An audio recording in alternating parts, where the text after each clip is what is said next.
Hey, it's Jordan with TYT Politics. A really beautiful ceremony just ended in there. There was a request for forgiveness by veterans who kneeled down and actually begged for forgiveness for the genocide, murder, theft of land, all the sins, the original sins of the United States that have continued on for centuries after. Very powerful, people hugging, crying, really a beautiful sight. I'm here with someone who spoke, Doug, and Goodfeather, and you were part of that.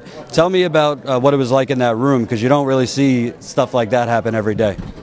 It was very powerful and emotional, and a part of the process of a veteran, a warrior, is learning how to make peace with himself. That's one of the most important things moving on in life. But to be amongst all these beautiful people, these veterans that came out for the call, when the call went out, was profound, and to see them here and just to be a part of this movement it's very emotional for me. And let's keep it real for a second.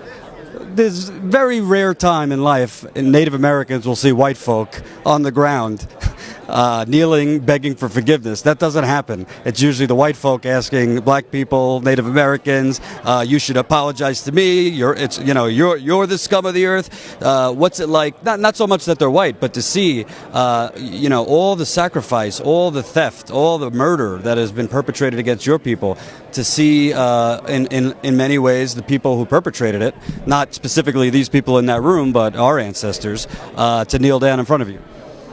I believe that for people to do that, they truly feel and hear the truth of what has happened in this country and the atrocities that happen in this country. And people to do that, like I said, it takes true courage. That's a true warrior doing that for his ancestors, to make it right here in this life for his generation to come, or he or she's children generation to come, and to hold forth that oath to this great nation. And it's very humbling to see, and very emotional to see. And I believe every one of these people that came here, all these warriors that came here, have true of heart in that manner.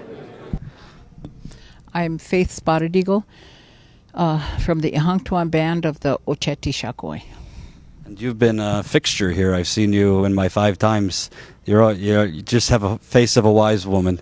And this ceremony today was very powerful.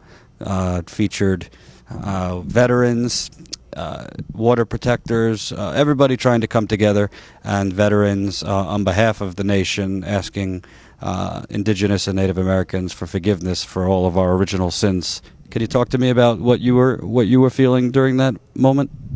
I think today was a day of remembrance for my father, who was a World War II veteran.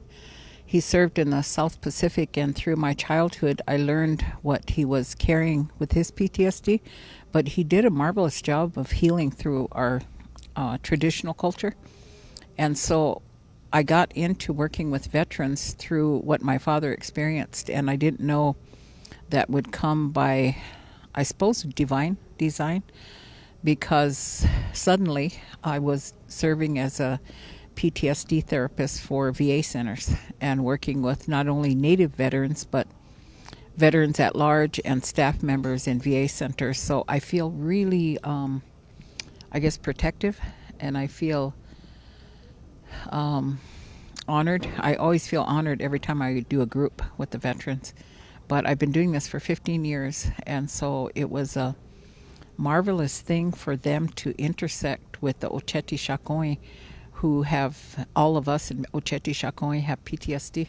So yeah, you made a joke where your PTSDs unite. Yes, our PTSDs are uniting in healing, laughter, pain, dancing, celebrating, going to ceremonies, and with the goal of saving water.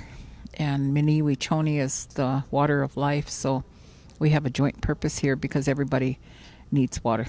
And so Oceti means fires, all of the fires. Shakoi means the 7 council fires. So the most recent governance form, which was in the 1800s, was 7 council fires, and under there were sub councils. But some of the older people say that sometimes we had up to 23 or 28 in the Federation, and they didn't always meet like on scheduled times or even sometimes annually. But when a call was put out to the people that it was a time of crisis and that decisions had to be made, like in this instant climate change and the water, then the Ocheti would come to revive.